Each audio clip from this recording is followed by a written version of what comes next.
ഇന്തിളാറുൽ ഫർജ് ഇബാദ.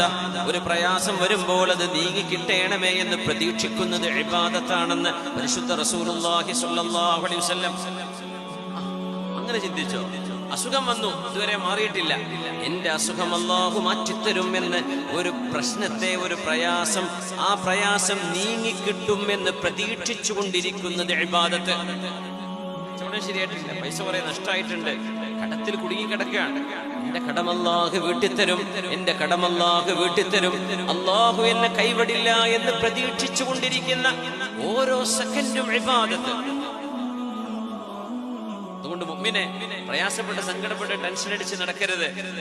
ഇന്തിളാറുൽ ഫർജ്, അല്ലാഹു അതെനിക്ക് റാഹത്താക്കി തരും എന്ന് പ്രതീക്ഷിക്കുക.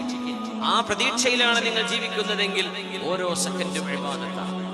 പിന്നെ നമുക്ക് വരുന്ന പ്രയാസമല്ലല്ലോ,